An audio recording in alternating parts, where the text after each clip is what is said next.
अस्सलाम वालेकुम व्यूअर्स, उम्मीद है आप सब लोग खैरियत से होंगे। व्यूअर्स आज की हमारी इस वीडियो में हम लोग डिस्कस करेंगे एएसएफ की एएसआई की सीट को। ग्रेड 11 की सीट होती है ये। इस सीट के लिए both males and females can apply. अगर आपने इस सीट के लिए ऑलरेडी अप्लाई कर लिया हुआ है तो आप हमसे नोट्स लेकर तैयारी कर सकते हैं अपने रिटन टेस्ट के लिए। इसके अलावा भी हम आपने अगर तैयारी का आगाज करना है आपने अपनी एएसएफ की एएसआई की सीट की तैयारी का आगाज करना है, आप मुझे कॉन्टैक्ट कर सकते हैं। स्क्रीन के नीचे और ऊपर मेरा नंबर चल रहा है, इस नंबर पर मुझे कॉन्टैक्ट कर सकते हैं। अगर आपको कोई ऐसा ग्लिच आता है जहां पर आपका मैसेज मुझे आ जाता है लेकिन आपका मैसेज मैं रीड नहीं कर पाता, तो आप मुझे मैसेज मेरे नंबर पर भी कर सकते हैं। Otherwise WhatsApp is the best option. आपको 3000 से ज्यादा एमसीक्यूज का मटेरियल प्रोवाइड किया जाता है टू मेक श्योर कि आपकी तैयारी एकदम मुकम्मल हो, टू द पॉइंट हो, इंग्लिश हो, जीके हो, एएसएफ के ही मुतल्लिक आपके सवाल हो, आपकी तैयारी मुकम्मल हो। और साथ ही साथ आपको मैं ये भी बताता चलूं कि हमारे जो नोट्स हैं वो 500 में हमारे अवेलेबल है। 500 रुपीज में हम लोग डिस्काउंट दे रहे हैं। ऑल अक्रॉस कोई भी डिपार्टमेंट हो, आप हमसे नोट्स ले सकते हैं in a PDF form for only 500 rupees. इसी के साथ आइए आगाज करते हैं। स्टेप बाय स्टेप डिस्कस करूंगा कि कौन कौन से मराहिल आते हैं। सबसे पहले आपकी क्वालिफिकेशन को डिस्कस कर लेते हैं। So first off, as I mentioned earlier, both males and females can apply. Your minimum educational qualification is FA यानी कि एफए आपका मिनिमम होना चाहिए from a recognised board. 50% marks आपके रिक्वायर्ड होते हैं। Once you apply for the seat, आपकी जो मिनिमम एज की लिमिट है वो कुछ यूं होगी कि 18 से 30 साल के दरमियान के कैंडिडेट्स अप्लाई कर सकते हैं इस सीट के लिए, बिटवीन 18 एंड 30 ईयर ओल्ड। इसके अलावा आपको जब आप अप्लाई कर देते हैं, आपकी रोल नंबर स्लिप आती है, आप अपनी रोल नंबर स्लिप की डेजिग्नेटेड डेट पर जाते हैं, आपकी सबसे पहले एक फिजिकल मेजरमेंट का टेस्ट होता है। फॉर दिस, फॉर फीमेल्स आपकी सिर्फ हाइट टेस्ट की जाती है। जो for females the height minimum criteria is 5 feet 2 inches. आपने इस हाइट को सेंटीमीटर्स में कैलकुलेट करना है। For males it is 5 feet 6 inches. You need to calculate that in centimetres as well. जो मेल्स की चेस्ट है वो आपकी 32 इंचेस होनी चाहिए विदाउट एनी एक्सपेंशन, यानी कि छाती से हवा निकालकर। और 34 इंचेस जब छाती का फैलाव आपको कहा जाएगा, आपने छाती को एक्सपैंड करना है। आपके सिलेक्शन ऑफिसर जब आपको आगे गाइड करेंगे उससे मुतालिक। बाकी ये आपकी फिजिकल रिक्वायरमेंट्स होती हैं। Once you complete these minimum requirements, उसके बाद आपको आपके नेक्स्ट मरहले को बुलाया जाता है, जो आपका होता है एक फिजिकल टेस्ट। इस फिजिकल टेस्ट में आपसे 1 माइल का रन करवाया जाता है, जो आपने 7 मिनट्स के अंदर कंप्लीट करना होता है फॉर मेन। फॉर मेन आपका जो टाइम है वो आपका 7 मिनट्स का है। मेरी आपको हमेशा ये रिकमेंडेशन होती है कि आपने 6 मिनट्स एंड 30 सेकंड्स के अंदर अपना रन कंप्लीट करना है। सबसे एडिक्वेट टाइम होता है, सबसे रीजनेबल टाइम होता है। आप अपना फिजिकल टेस्ट अच्छे से कंप्लीट करेंगे, उसके बाद ही आपको रिटन टेस्ट के लिए बुलाया जाएगा। यानी कि आपने पहले फिजिकल रिक्वायरमेंट्स को मुकम्मल करना है, जो आपकी हाइट है, जो आपकी छाती है फॉर मेन। उसके बाद फिर आपको आपके फिजिकल टेस्ट के लिए बुलाया जाएगा, जिसके अंदर आपसे आपकी रनिंग करवाई जाएगी। इसके अंदर आपके पुशअप्स भी होते हैं, क्रंचेस भी होते हैं, ये आपसे करवाया जाएगा। तो बेसिकली आपने जब ये सारे मराहिल मुकम्मल करेंगे फिर आपका आएगा written test. Written test is where the biggest difference is made. Written test के अंदर बेसिकली आपका नाम मेरिट लिस्ट के अंदर पेनिट्रेट करता है। तो लेट्स डिस्कस दैट आपका रिटन टेस्ट क्या होता है। अब रिटन टेस्ट आपका कुछ यूं होगा कि रिटन टेस्ट के अंदर आपके जो सवालात हैं वो आपके एफएससी लेवल के होंगे, इंटरमीडिएट लेवल के आपसे सवाल पूछे जाएंगे। सवाल आपके कुछ यूं होंगे।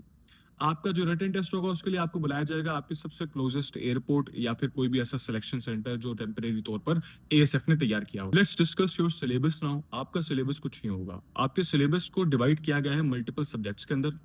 वन बाय वन मैं इन सब्जेक्ट्स को आपके साथ डिस्कस करूंगा। आपका जो सबसे पहला सब्जेक्ट है वो होगा इंग्लिश का। इंग्लिश के सब्जेक्ट के जो आपके सेक्शंस हैं मैं उनको पहले डिस्कस करता हूं आपके साथ। Section are as following. आपका सबसे पहले एफएससी लेवल के पार्ट्स ऑफ स्पीच का टेस्ट होगा। उसी के अंदर आपका चेंज ऑफ वॉइस, नरेशन भी आता है, सिनोनिम्स आती हैं, एंटोनिम्स आती हैं, स्पेलिंग्स आती हैं, पंक्चुएशंस आती हैं। यानी कि 10 नंबर के कुल मिला के आपको एमसीक्यूज प्रेजेंट किए जाएंगे, जो इनमें से किसी भी सब टॉपिक में से हो सकते हैं। तैयारी करनी है आपने, आप हमसे नोट्स ले सकते हैं। 500 to 1000 एमसीक्यूज आपको हम इंग्लिश के प्रोवाइड करते हैं, जिसके अंदर यानी कि सब्जेक्ट वाइज मैंने डिवाइड किया हुआ है उसको। पार्ट्स ऑफ स्पीच क्या है, पंक्चुएशन क्या है, तो आप अपनी तैयारी वहां से मुकम्मल कर सकते हैं। बहरहाल इंग्लिश लेवल के सवाल एफएससी के होंगे। अगर आपकी एफएससी की इंग्लिश वैसे भी अच्छी है तो आप इस सेक्शन को अच्छे से कवर कर सकते हैं। Then there is general knowledge, GK. Now GK के अंदर आपका ये 10 नंबर का सेक्शन होगा। इसके अंदर बेसिकली आपसे ईटीएस का सवाल किया जाता है, एवरीडे साइंस का। It's very easy, not that difficult.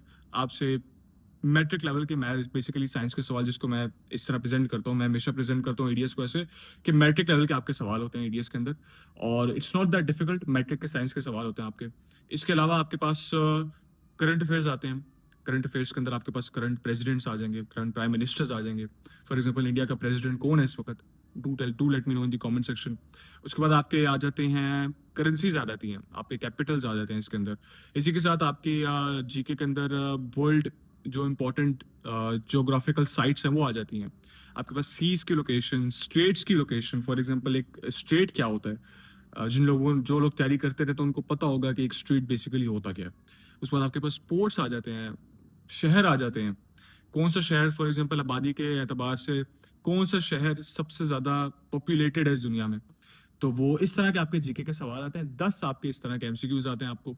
ये सारे सवाल बेसिकली हमने पास पेपर से गैदर करके अपने पास रखे हुए हैं, आप हमसे तैयारी कर सकते हैं इन सवालों की। Then there is Pakistan studies, 10 number का आता है। मुताला Pakistan very easy, FSc level का, नॉट दैट डिफिकल्ट। अगर आपकी पाक स्टडीज अच्छी है तो this section is not that difficult.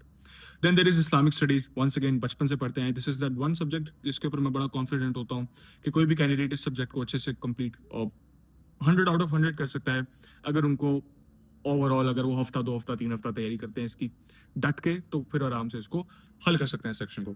Then there is ASF related सवाल भी आपके आते हैं, चंद सवाल होते हैं आपके एएसएफ से मुतालिक। आपके एएसएफ के फॉर एग्जांपल इस वक्त डीजी कौन है। इसके अलावा आपकी एएसएफ के मुतालिक और सवाल आ सकते हैं आपके, जो आपके दिमाग में होने चाहिए। वो सवाल भी मेरे पास मौजूद है, आप मेरे से वो हासिल करके अपनी तैयारी मुकम्मल कर सकते हैं। देन फाइनली मैथ्स या अरिथमेटिक या आईक्यू, जिसको इंटेलिजेंस भी कहते हैं, ये वर्बल के सवाल होते हैं बेसिकली। इसके सवाल कुछ ही होते हैं आपके। I give you an example. सवाल कुछ ये होंगे कि for example a car is travelling at a speed of 120 kilometre per hour. अब वो इसी स्पीड से कंसिस्टेंटली ट्रैवल कर रही है, तो 30 मिनट्स में वो कितना डिस्टेंस ट्रैवल करेगी। तो कॉमन सेंस का सवाल है, अगर 120 किलोमीटर पर आ रहा है, इसका मतलब है 120 किलोमीटर एक घंटे में, और आधा घंटा यानी कि उसको हाफ कर देंगे हम लोग, तो 120 का हाफ होगा आपके पास 60। तो 60 किलोमीटर वो डिस्टेंस कवर करेगी if the car is travelling at a speed of 120 kilometre per hour.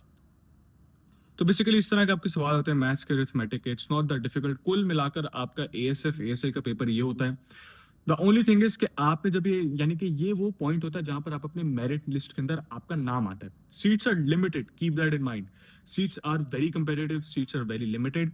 It is very important कि आपको इस चीज का पता हो, क्योंकि अगर आपको इस चीज का पता होगा तभी आप अपनी तैयारी को इस तरह टॉप नॉच रखेंगे कि 99% और 100% के मार्जिन को टारगेट करेंगे आप।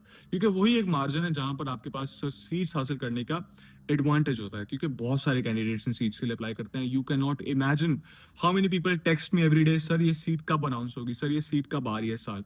अब पिछले दिनों भर्ती गुजर चुकी है, तो जिन लोगों ने उन भर्तियों के लिए अप्लाई नहीं किया, कोई मसले की बात नहीं है। अगर आपकी एफएससी भी खत्म हो रही है, कोई मसले की बात नहीं है। आपने अपनी तैयारी का आगाज अभी से कर देना है। रनिंग करनी है आपने, रनिंग के अंदर आपके लिए वेरी इंपॉर्टेंट है। रनिंग के अंदर आपको नंबर भी दिए जाते हैं, तो वहां पर भी आप मेरिट लिस्ट के ऊपर ऊपर आ सकते हो अगर आपके नंबर अच्छे आते हैं वहां पर। फाइनली आपका एएसएफ एएसआई का ये वाला सेक्शन मुकम्मल हो गया। आपने अपना रिटन टेस्ट दे दिया, ये आपके मेरिट लिस्ट को आगे लेके चला जाएगा। And this is how you will become an ASI और a grade 11 officer in ASF. बहुत सारे एडवांटेजेस हैं आपको, सैलरी के बहुत सारे एडवांटेजेस हैं आपको। आपको उसके अलावा इमेनिटीज बहुत सारी खुद डिपार्टमेंट प्रोवाइड करता है आपको, आपकी ट्रेनिंग डिपार्टमेंट प्रोवाइड करेगा। तो there are multiple amenities that the department is going to provide you with. So it's a very good seat, respectable seat है, रेप्यूटेबल सीट है। आपके पास जो काम होता है वो एक बड़ा जिम्मेदारी का काम होता है, और जिम्मेदार कैंडिडेट्स को ही पिक किया जाता है। इसी के साथ आपका बहुत शुक्रिया मेरे वीडियो देखने का, मेरे साथ बने रहने का। अगर आपको कोई भी सवाल हो मेरे से कमेंट सेक्शन में पूछ सकते हैं, या चाहे तो मुझे मैसेज करके भी पूछ सकते हैं। अगर मैसेज का रिप्लाई आपको थोड़ा सा लेट हो जाए तो आपने फिक्र नहीं करनी है। उसके अलावा अगर आपको लगता है कि आपका मैसेज मेरे तक नहीं पहुंचा, तो आप मुझे मैसेज मेरे नंबर पर भी कर सकते हैं। तो आपका बहुत शुक्रिया वीडियो देखने का। अल्लाह हाफिज।